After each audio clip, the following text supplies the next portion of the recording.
Bismillahirrahmanirrahim. Assalamualaikum warahmatullahi wabarakatuh. Alhamdulillahi ala ihsanih wa syukru lahu ala taufiqihi wa amtinanih.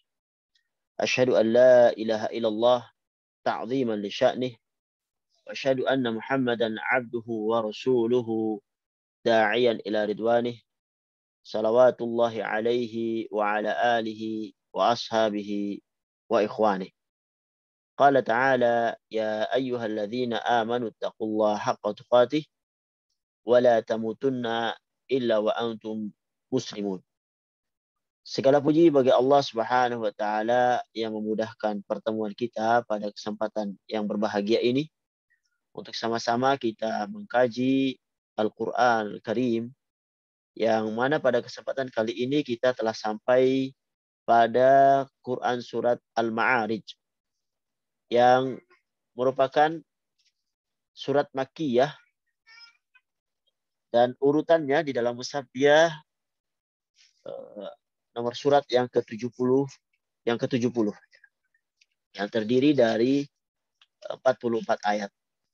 Pada pertemuan yang lalu kita telah menyebutkan bahwasanya Al-Ma'arij atau kadang diartikan dengan kedudukan yang tinggi atau derajat para penghuni surga memiliki beberapa poin di dalam kandungan surat ini.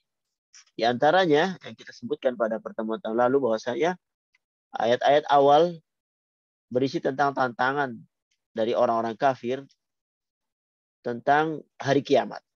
Mereka menantang kapan terjadinya hari kiamat itu sebagai bentuk ejekan kepada beliau Shallallahu Alaihi Wasallam, yang mana mereka tidak mengimaninya. Kemudian poin yang selanjutnya tentang perintah Allah Subhanahu wa taala kepada nabinya untuk bersabar. Dan kiamat itu pasti terjadi, tetapi hendaklah bersabar dengan ejekan mereka karena mereka akan mengetahui hakikat kiamat itu. Walaupun kiamat surga misalnya, kiamat berupa kematian atau kiamat yang nanti akan terjadi, yaitu kiamat kubra dengan dihancurkannya seluruh yang ada di muka bumi ini. Ini ada di antara ayat 3 sampai ayat 18. Ayat 19 sampai 21 menjelaskan tentang sifat sebagian manusia secara umum dan sifat orang-orang kafir secara khusus. Itu pokok-pokok tema daripada pertemuan yang lalu.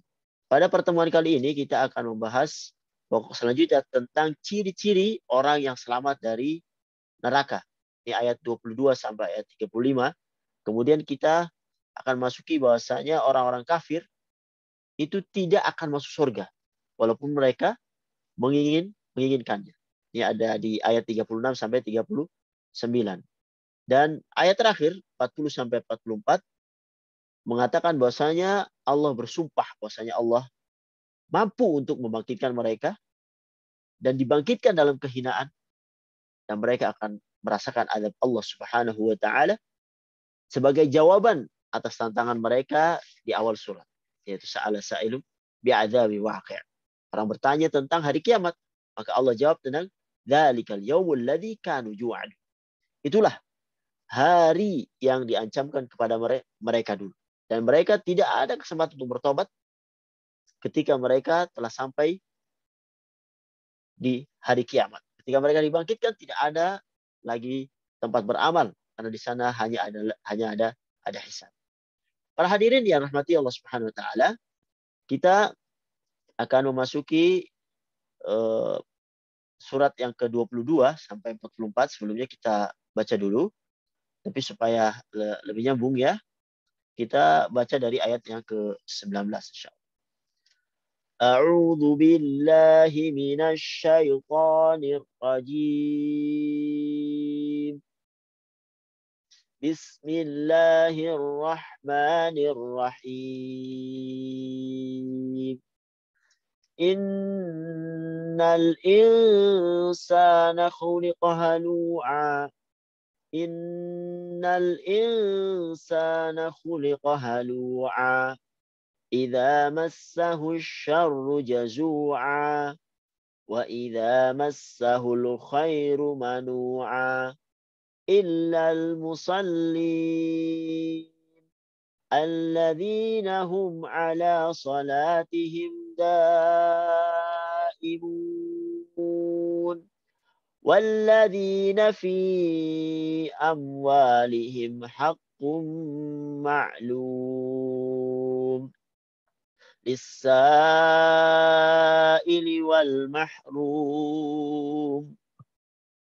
والذين يصدقون بيوم الدين والذين هم من عذاب ربهم مشفقون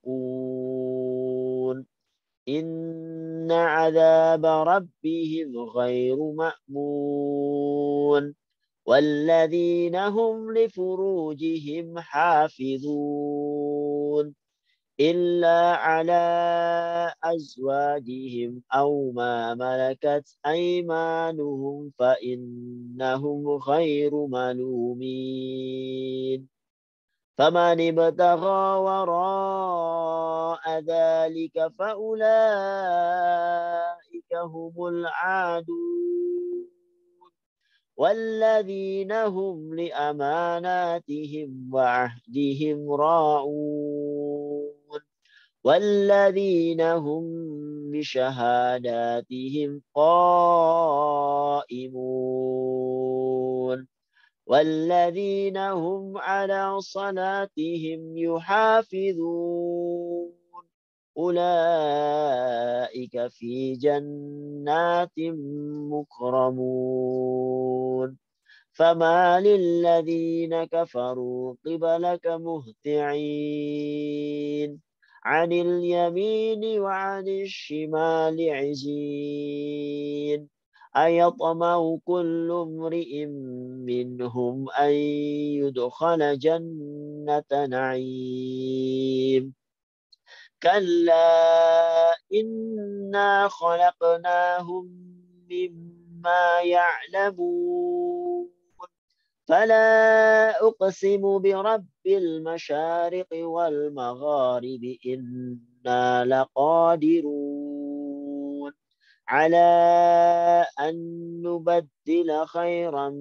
منهم وما نحن بمسبوقين فذرهم يخوضوا ويلعبوا حتى يلاقوا يومهم الذي يوعدون يوم يخرجون من الأجداث سراعا كأنهم إلى نصب يوفضون خاشعة أبصارهم ترهقهم ذلة ذلك اليوم الذي كانوا يوعدون.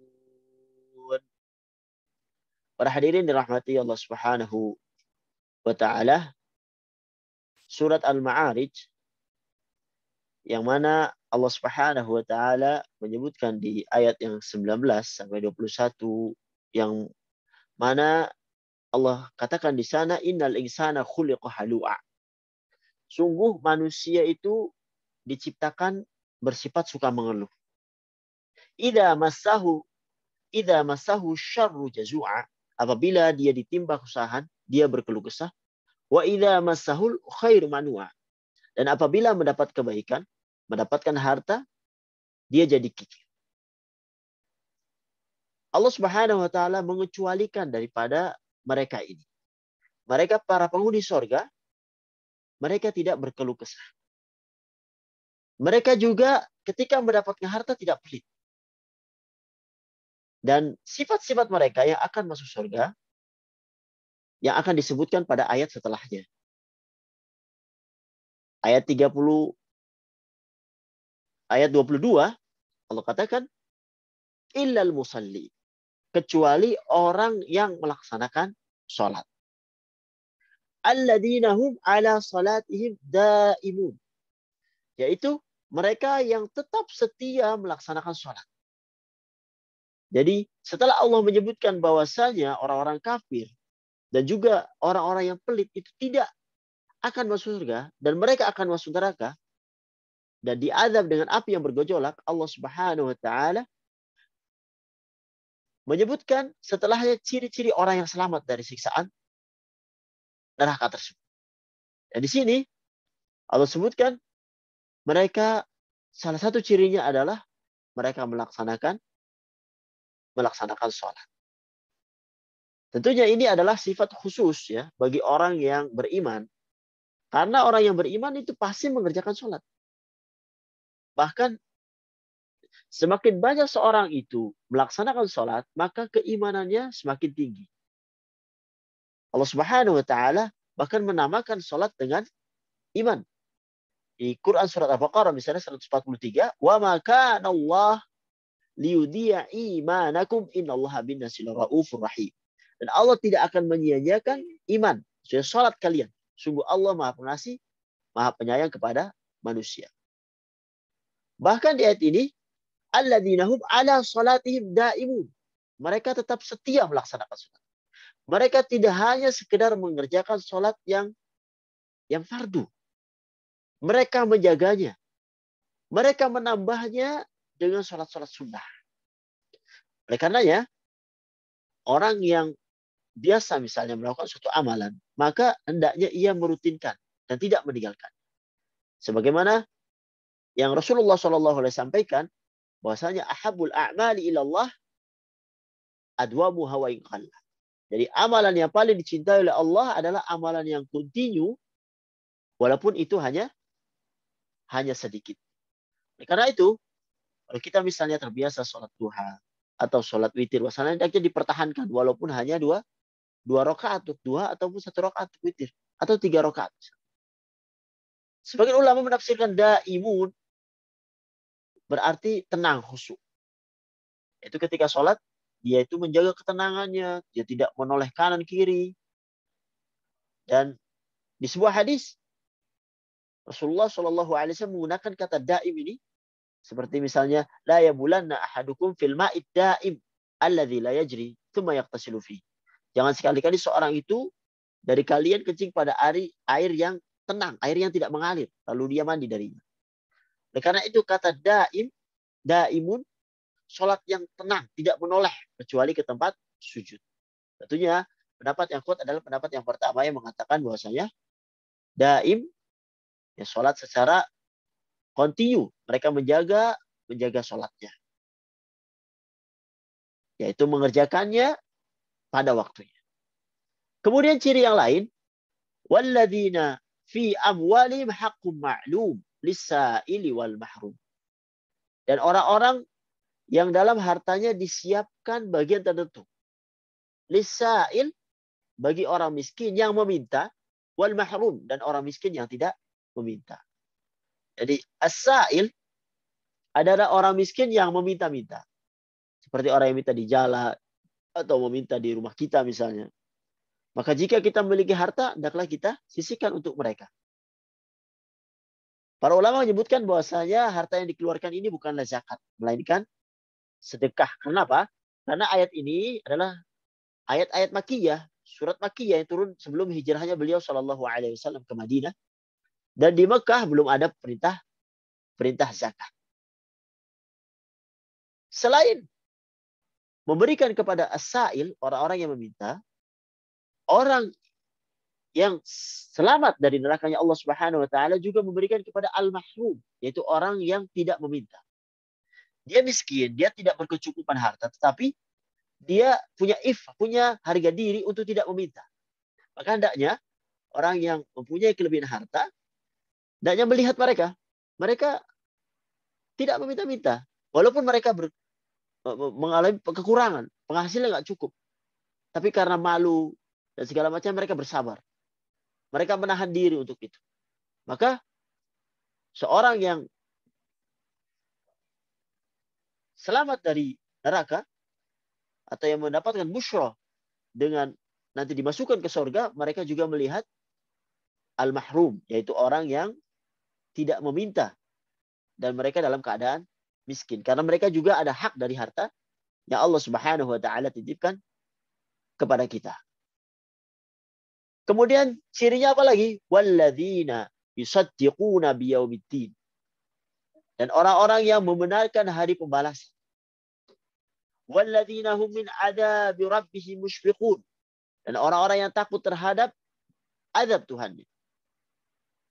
Inna adzab rabbihim ghairu ma'mun. Sesungguhnya terhadap azab Tuhan mereka, tidak ada seorang dari mereka itu merasa aman dari kedatangan. Demikianlah ciri orang yang beriman. Dia yakin ada hari pembalasan. Dan juga dia tidak merasa aman dari azab Allah Subhanahu wa taala. Jadi mereka tidak percaya diri yang berlebih untuk bisa masuk surganya Allah Subhanahu wa taala walaupun mereka mengharapkannya. Mereka selalu mengedepankan sikap raja, berharap dan khauf, takut. Raja mengharapkan surganya Allah Subhanahu wa taala, takut akan dimasukkan neraka. Mereka berusaha untuk mengkontinyukan amalannya. Selalu beristiqamah, berusaha. Dan berteman dengan orang-orang yang bisa membawanya untuk istiqamah. Sambil setelah beramal, dia berharap untuk diterima amalan. Umar bin Khattab radhiyallahu anhu telah dijamin oleh Allah Subhanahu wa taala untuk masuk surga melalui lisan Nabi sallallahu alaihi wasallam. Tapi apa? Umar pun tidak merasa dirinya cukup atau percaya diri untuk masuk surga sehingga meninggalkan amalan-amalan yang lainnya. Tidak. Tapi Umar bin Khattab telah ridho kepada Allah Subhanahu wa taala, yang telah diridhoi Allah Subhanahu wa taala saja masih takut. Bahkan takut terhadap adab Allah Subhanahu wa taala sehingga ia memperbanyak amalan-amalan. Tentunya kita lebih berhak untuk takut untuk tidak diterima amalan kita, sehingga kita selalu beramal, mengikhlaskan amalan kita, mengharapkan diterima oleh Allah Subhanahu wa taala, dan itu yang akan malah bisa menyelamatkan kita di sisi Allah Subhanahu wa taala. Kemudian sifat mereka yang lain, walladzina hum li furujihim hafizun. Dan orang-orang yang memelihara kemaluannya. Illa ala azwajihim aw ma malakat aymanuhum fa innahum ghairu malumin. Kecuali terhadap istri-istri mereka atau hamba sahaya yang mereka miliki, fa innahum ghairu malumin. Maka sesungguhnya mereka itu tidak tercela. Jadi dua hal yang disebutkan di sini yang banyak dan paling banyak menggelincirkan manusia ke neraka jahanam, khususnya pada zaman sekarang ini, adalah fitnah syahwat dan fitnah syubhat. Di zaman ini kedua hal tersebut begitu banyak tersebar dan mudah sekali menjerat manusia, apalagi dengan kemudahan kita dalam bermedsos. Perkara syubhat bukan lagi kerana bid'ah, akan tetapi kadang-kadang syubhat-syubhat itu telah mengarahkan seorang kepada kekufuran.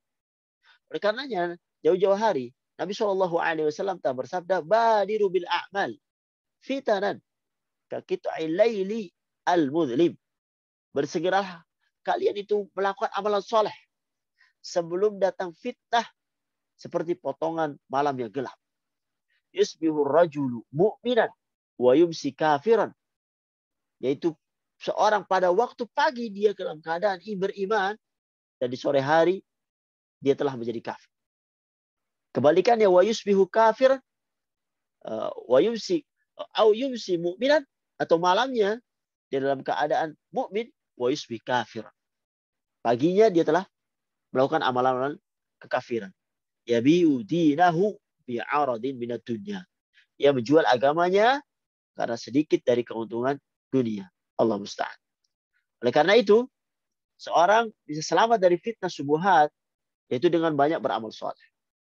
Demikian pula hendaknya seorang menjaga dirinya dari fitnah syahwat dengan menjaga kemaluannya karena Nabi kita sallallahu alaihi wasallam bersabda, ihfad aurataka illa min zaujatik aw ma malakat yaminuk. Jagalah auratmu kecuali kepada istri-istrimu atau budak yang kamu miliki. Maka jangan sekali-sekali seorang itu mudah mengumbar auratnya. Karena ketika dia bisa menjaga kemaluannya, maka dia dimasukkan kepada golongan orang-orang yang salah.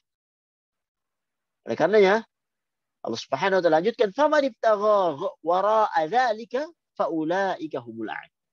Maka barang siapa yang mencari di luar itu seperti zina, homoseks, lesbian, mereka itu adalah orang-orang yang melampaui batas. Jadi barang siapa yang melampiaskan syahwatnya kepada selain istri dan budak-budak wanitanya, maka ia telah melampaui batas. Oleh karenanya hendaknya orang-orang berhati-hati. Selalu menjaga dirinya untuk tidak terjatuh di dalam kemaksiatan ini. Wala taqrabuz zina. Jangan engkau dekati zina. Dekati aja tidak boleh, apalagi melakukannya. Para hadirin yang rahmati Allah Subhanahu wa taala. Kemudian sifat mereka yang lain adalah walladzina hum li amanatihim wa ahdihim ra'un. Dan orang-orang yang memelihara amanat dan janjinya. Jadi di antara sifat orang yang beriman, mereka itu menjaga amanah. Kalau mereka berjanji, maka dipenuhi. Apabila diberi amanah, maka dia menjaga amanah. Tentunya tidak seperti sifat orang munafik yang diberi amanah lalu mereka berkhianat. Seperti yang disampaikan beliau Shallallahu Alaihi Wasallam tentang ayat atau tanda-tanda orang munafik. Ayatul munafik salat. Tanda-tanda munafik itu ada 3. Idza haddatsa kadzaba. Jika berbicara ia dusta. Wa idza wa'ada akhlafa. Jika berjanji ia mengingkari. Wa idza tumina khana. Dan jika diberi amanat dia khianat. Dan di antara bentuk menjaga amanah yang harus diperhatikan untuk sekarang ini tentang hal yang kita lihat alhamdulillah yakni berdirinya banyak dan menjamurnya yayasan Islam, sekolah-sekolah Islam, yaitu menjaga amanat uangnya umat yang diamanahkan kepadanya. Dia mengumpulkan dana-dana umat untuk yayasan kebaikan, pembangunan pesantren, mengkafil anak-anak yatim, dan yang semisalnya. Maka uang ini, amanat ini harus lebih berhati-hati lagi. Karena apa? Kalau saja uangnya sendiri diamanatkan atau dia uangnya sendiri, dia akan berhati-hati dalam menggunakan. Apatah lagi kalau ia dititipkan amanah uangnya umat, maka ia harus lebih berhati-hati lagi. Karena itu akan diminta pertanggungjawaban Allah Subhanahu wa taala. Kemudian sifat yang lain, walladzina hum bisyahadatihim qaimun. Dan orang-orang yang berpegang teguh pada kesaksiannya. Mayoritas ulama mengartikan syahadah di sini dengan persaksian secara umum. Yakni ketika orang bersaksi, maka hendaknya dia bersaksi dengan jujur. Tidak disembunyikan. Walaupun misalnya itu kepada kerabat mereka. Selama mereka diminta persaksiannya, maka dia bersaksi apa adanya. Tidak ada yang disembunyikan dalam rangka misalnya membela si fulan atau si fulan. Sebagian ulama yang lain nafsirkan syahadah di sini dengan kalimat syahadatain, yaitu orang-orang yang menegakkan tauhid pada Allah Subhanahu wa taala dan berpegang teguh kepada sunnah beliau sallallahu alaihi wasallam. Sifat mereka yang lain, walladzina hum ala salatihim yuhafizun, dan orang-orang yang memelihara salatnya. Ulaika fi jannati mukram. Mereka itu dimuliakan di dalam surganya Allah Subhanahu wa taala. Pengecualian untuk orang-orang yang akan dimuliakan oleh Allah Subhanahu wa taala di surganya dimulai dengan salat. Dan di sini juga ditutup dengan salat. Dimulai dengan alladzina hum ala salatihim daimun. Mereka yang tetap setia melaksanakan salatnya. Di ayat ini yang terakhir walladzina hum ala salatihim yuhafid. Mereka yang memelihara salat. Para ulama membedakan antara makna daimun dan yuhafidhu. Sebagian menyebutkan daimun itu berkaitan dengan zat salat yang dikerjakan pada waktunya. Sehingga orang-orang yang beriman adalah orang-orang yang menjaga salat agar salat itu mereka laksanakan pada waktunya. Sedangkan yuhafidhun itu berkaitan dengan kualitas. Jadi orang-orang yang beriman senantiasa menjaga kualitas salatnya dengan menyempurnakan wudu, menyempurnakan rukun-rukun, menyempurnakan sunnah dalam salat, dan tidak melakukan hal-hal yang bisa mengurangi pahala salatnya. Inilah yang disebut dengan yuhafidhun, yaitu orang-orang yang menjaga salatnya. Para hadirin yang dirahmati Allah Subhanahu wa taala,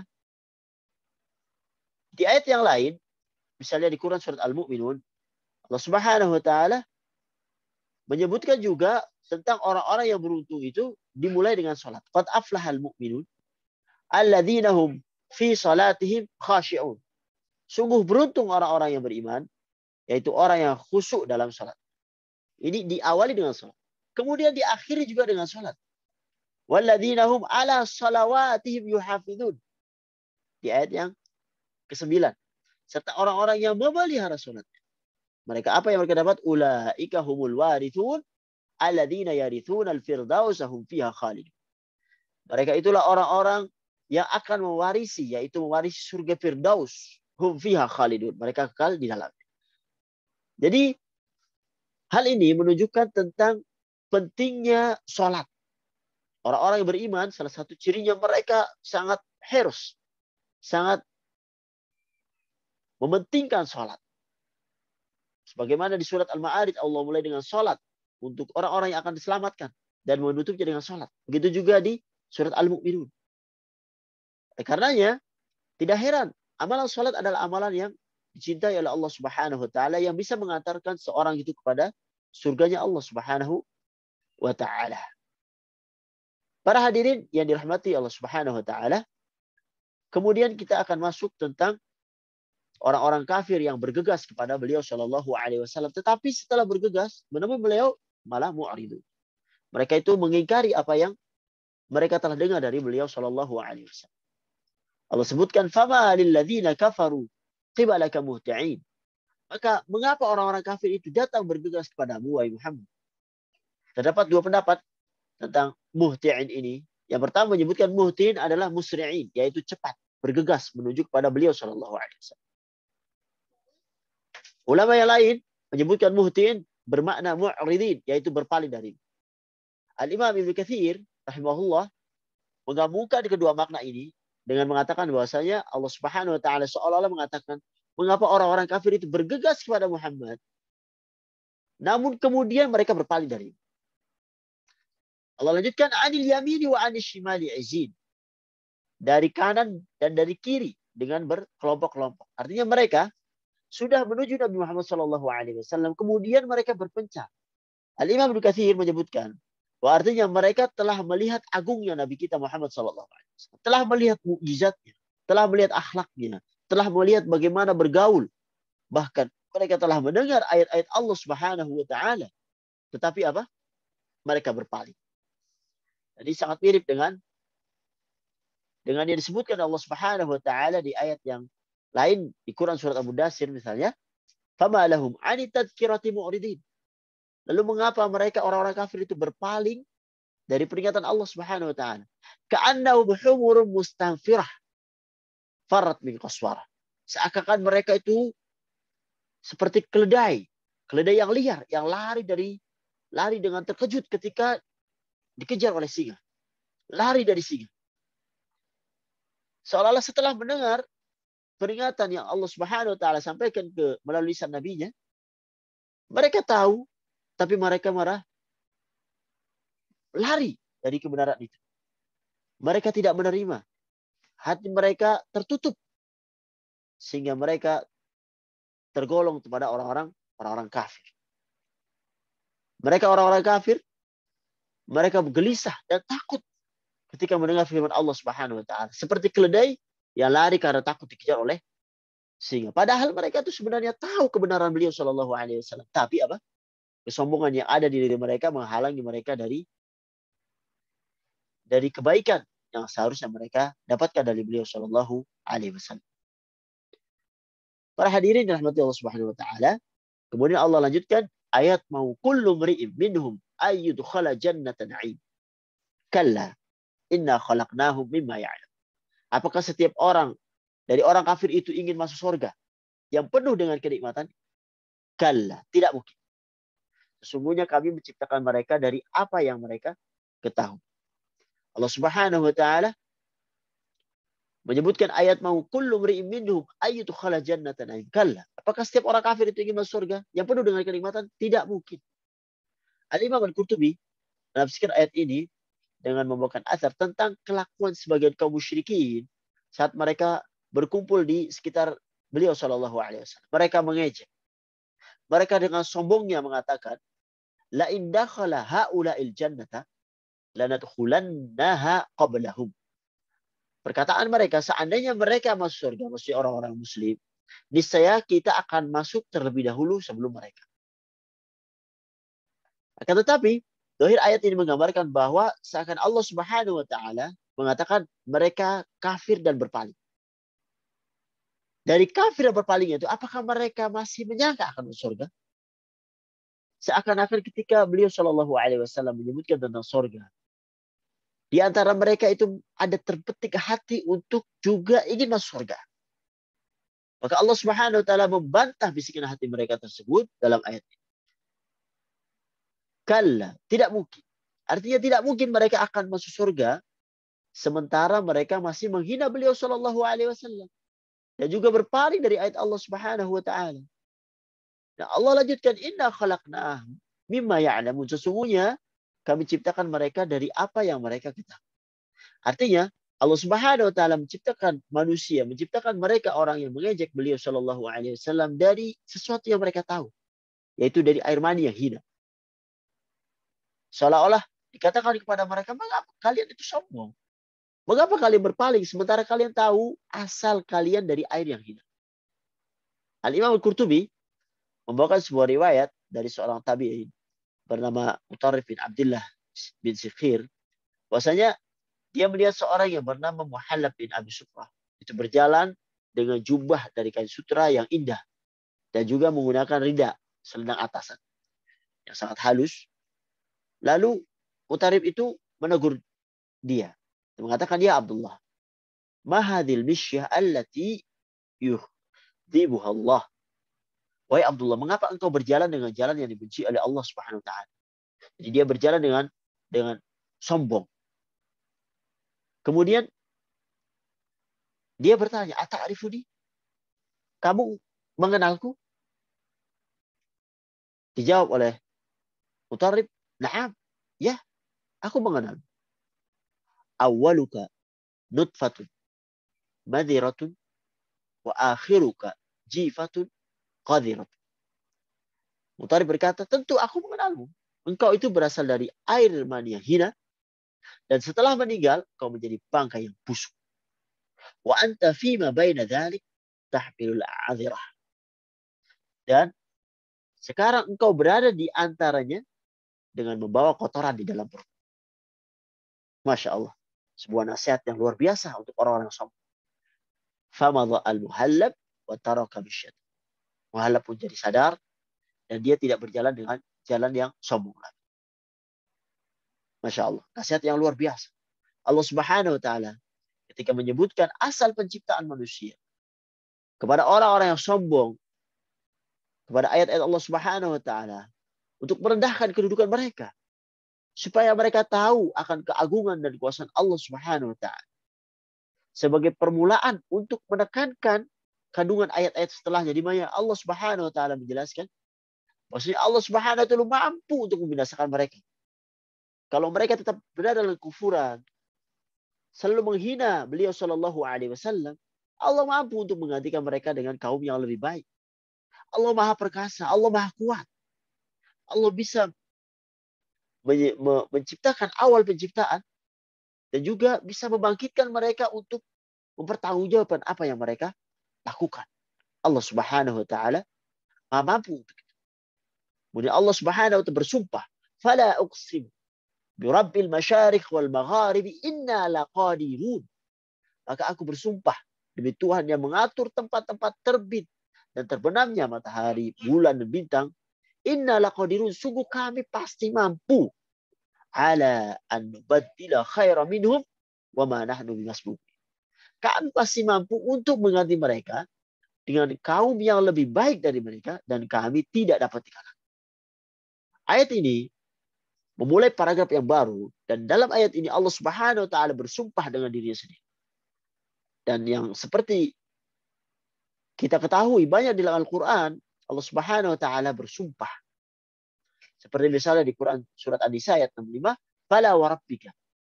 Maka demi Tuhan, la yu'minu hatta yuhakkimuka fima syajara bainahum. Mereka tidak beriman sebelum mereka menjadikan engkau Muhammad sebagai hakim dalam perkara yang mereka perselisihkan. Tsumma la yajidu fi anfusihim harajan mimma qadaita wa yusallimu taslim. Kemudian tidak ada rasa keberatan dalam hati mereka untuk menerima putusan yang engkau berikan, dan mereka menerima dengan sepenuhnya. Terdapat dua tafsiran dari ulama tentang ayat ini. Pendapat pertama, maksudnya ayat yang di atasnya itu, fala uqsimu birabbil masyariqi wal magharib inna laqadirun ala an nubaddila khairan minhum wa ma nahnu masbuqin. Pendapat pertama menyebutkan bahwasanya Allah Subhanahu wa taala mengatakan bahwa dirinya adalah penguasa timur dan barat. Dia yang menguasai segala benda-benda di langit. Sehingga jika Allah ingin membinasakan orang-orang kafir tersebut, orang-orang Quraisy, maka Allah mampu untuk menggantikan mereka setelah itu dengan kaum yang lebih baik. Kaum yang lebih saleh, yang taat kepada Allah Subhanahu wa taala. Dan pendapat ini dipilih oleh Imam Ibnu Jarir At-Tabari. Pendapat yang kedua yang dipilih oleh Imam Ibnu Katsir, maksudnya adalah karena Allah Subhanahu wa taala menciptakan seisi langit dan bumi yang sebesar itu. Maka untuk membangkitkan mereka itu jauh lebih mudah. Dan mudah bagi Allah Subhanahu wa taala untuk membangkit mereka dengan jasad yang lebih baik dari jasad yang mereka miliki. Kenapa? Karena mereka akan dibangkitkan dengan fisik yang lebih kuat, yaitu kuat untuk berdiri menghadap panasnya padang mahsyar yang selama 50.000 tahun, kuat tatkala mendapatkan siksa Allah Subhanahu wa taala di neraka, dan mereka tidak mati. Fadharhum yakhudhu wa yal'abu hatta yulaqu yawmuhum alladhi yu'ad. Oleh karena itu, maka biarkanlah mereka tenggelam dan bermain-main dalam kesesatan sampai mereka menjumpai hari alladhi yu'adun, yang diancamkan kepada mereka. Yaitu Allah Subhanahu wa taala memberitakan kepada nabinya untuk biarkan orang-orang kafir itu tenggelam dalam ejekan-ejekan dan bincangan-bincangan yang tidak berguna. Hal-hal yang Allah Subhanahu wa taala murkai. Ejekan-ejekan mereka kepada nabinya, kepada Al-Quran. Mereka bermain-main dengan agama Islam ini. Mereka memusuhi orang-orang yang telah beriman kepada Allah Subhanahu wa taala, yang telah beriman kepada Rasulnya sallallahu alaihi wasallam. Bahkan mereka menyiksa mereka, biarkan. Sehingga amalan-amalan mereka penuh dengan kesesatan, sehingga mereka dihancurkan oleh Allah Subhanahu wa taala, tidak ada kebaikan sedikit pun di diri mereka, sehingga langsung mereka dimasukkan ke nerakanya Allah Subhanahu wa taala pada hari kiamat. Yauma yakhrujuna minal ajdath sira'a ka'annahum ila nusubi yufidun. Yaitu pada hari ketika mereka keluar dari kubur dengan cepat, seakan-akan mereka pergi dengan segera kepada berhala-berhala mereka waktu di dunia. Itu mereka keluar dari kuburnya dengan cepat, seperti cepatnya mereka dahulu di dunia ketika mendatangi berhala-berhala untuk mereka agungkan. Mereka dahulu berlomba-lomba siapa yang paling cepat bisa mengusap dan memberi sesajen untuk berhala. Dan dalam ayat ini, Allah Subhanahu wa taala menggambarkan bahwa tatkala mereka keluar dari kubur, mereka seperti belalang yang bertebaran. Allah Subhanahu wa taala sebutkan di Quran surat Al-Qamar ayat 7, "Khusyan absaruhum yakhrujuna minal ajdathi ka'annahum jaradun muntashir." Sambil menundukkan pandangan pada mereka, mereka keluar dari kuburan seakan-akan mereka belalang yang berterbang. Ini adalah balasan yang sesuai dengan perbuatan mereka di dunia. Sebagaimana mereka dahulu di dunia semangat untuk menuju berhala-berhala mereka, pada hari kiamat mereka bersemangat dan bersegera untuk menuju ajabnya Allah Subhanahu wa taala yang telah disediakan untuk mereka. Khasyiatan absar. Khasyiatan absaruhum tarhaquhum dhillah. Dzalikal yaumul ladzi kanu yu'adun. Pandangan mereka tertunduk saat itu ke bawah, diliputi dengan kehinaan. Dzalikal yaumul ladzi kanu yu'adun. Itulah hari yang diancamkan kepada mereka. Yang di awal surat mereka bertanya, sa'ala sa'ilun bi'adzabi waqi'. Seorang bertanya tentang azab yang pasti terjadi. Allah jawab di sini di ayat yang terakhir, dzalikal yaumul ladzi kanu yu'adun. Itulah hari yang diancamkan kepada mereka. Jadi ketika dunia mereka bersombong, maka balasan bagi mereka di akhirat kelak, mereka dibangkitkan dalam kehinaan. Kehinaan yang tampak dari wajah-wajah mereka yang tertunduk tak berdaya. Bahkan di antara wajah mereka tatkala itu menghitam. Allah Subhanahu wa taala sebutkan di Quran surat Al-Imran ayat 106, "Yauma tabyaddu wujuh wa taswaddu wujuh." Pada hari itu ada wajah yang putih berseri, Dan ada pula wajah yang hitam muram. Fa'amal ladzina swaddat wujuhum akafartum ba'da imanikum fadzuqul 'adzaba bima kuntum takfurun. Adapun orang-orang yang berwajah hitam, muram, dikatakan kepada mereka, mengapa kamu kafir setelah beriman? Fadzuqul 'adzaba bima kuntum takfurun. Karena itu rasakanlah azab disebabkan kafiranmu itu. Di antara wajah mereka pada hari kiamat kelak penuh dengan debu. Allah Subhanahu wa taala sebutkan di Quran surat Abasa ayat 40, wa wujuhu yauma idzin 'alaiha ghabarah. Dan banyak pula pada muka mereka pada hari itu tertutup dengan debu. Di padang mahsyar keringat mereka bercucuran ke wajah-wajah mereka. Akhirnya debu-debu menempel ke wajah mereka. Dan ini adalah bentuk penghinaan Allah Subhanahu wa taala kepada mereka. Dzalikal yaumul ladzi kanu yu'adun. Itulah hari yang diancamkan kepada mereka. Di sini Allah Subhanahu wa taala menggunakan kata kanu yang menunjukkan fi'il madhi. Yang demikian terkadang Allah Subhanahu wa taala menggambarkan masa depan dengan menggunakan fi'il madhi, fi'il yang masa lampau. Ini untuk menunjukkan bahwa hal tersebut pasti akan terjadi. Pasti akan terjadi seolah-olah mereka itu akan merasakannya dan melihatnya dengan mata kepala mereka sendiri. Para hadirin yang dirahmati oleh Allah Subhanahu wa taala. Itulah surat Al-Ma'arij yang menggambarkan kepada kita tentang hal-hal yang harus kita ketahui untuk mendapatkan keselamatan di akhirat nanti. Yaitu dengan berusaha untuk mempunyai sifat-sifat yang Allah Subhanahu wa taala sebutkan di dalam ayat ini. Mereka itu mengerjakan sholat. Mereka juga mengeluarkan hartanya. Mereka juga mengimani hari pembalasan. Sehingga dengannya mereka beramal. Mereka juga menjaga kemaluan. Mereka juga menjaga amanah. Dan apabila mereka disuruh bersaksi, mereka bersaksi dengan jujur, dengan apa adanya. Itulah yang bisa menyebabkan mereka mendapat kemuliaan dengan dimasukkan Allah Subhanahu wa taala ke surga. Oleh karena itu, beberapa gambaran yang Allah sebutkan di akhir-akhir ayat ini untuk sebagai ibrah dan pelajaran bagi kita untuk tidak mengikuti apa yang orang-orang kafir lakukan. Menghina ayat-ayat Allah Subhanahu wa taala, menjauhi apa yang dibawa oleh beliau sallallahu alaihi wasallam. Bahkan menghina Allah Subhanahu wa taala. Mengejek orang-orang yang beriman. Hendaklah ini dihindari. Bahkan mereka tidak beriman dengan adanya hari pembalasan. Sehingga mereka dengan ketidakimanan itu, yang dikarenakan kesombongannya itu, menjadikan mereka berhak untuk mendapatkan kehinaan di saat Allah Subhanahu wa taala membangkitkan mereka dari alam kubur.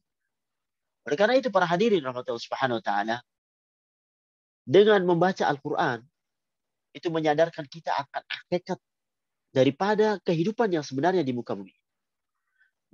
Kita mengetahui apa sih yang sebenarnya ada di dunia ini, untuk apa kita ini.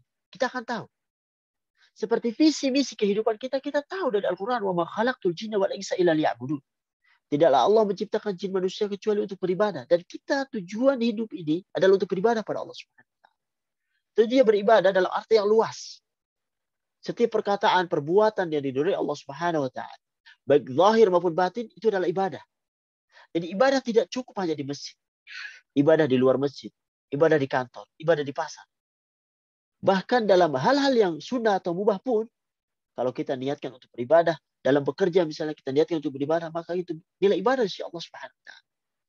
Oleh karenanya, seorang yang beriman kepada hari akhir, kepada hari kiamat, dan ini selalu diulang-ulang terus di dalam ayat-ayat Makkiyah, surat-surat Makkiyah, yang memberi penekanan kepada orang-orang yang beriman untuk beriman kepada hari akhirat, sehingga mereka beramal dan bersabar tentang apa yang sedang mereka terima, baik berupa siksaan ataupun cemoohan, ejekan dan segala macamnya, itu menjadikan keimanan dia kuat karena dia tahu dunia adalah tempat beramal. Kehidupan mukmin yang sebenarnya adalah ketika dibangkitkan oleh Allah Subhanahu wa taala dengan kebangkitan yang baik, menerima amalan dengan tangan kanannya, kemudian dimasukkan ke surganya Allah Subhanahu. Itu adalah rumah kita yang abadi, dan sebelum kaki kita melangkah ke sana, maka perjuangan ini belum selesai. Sampai kapan? Hatta ya'tiyakal yaqin. Sampai kematian itu mendatangi.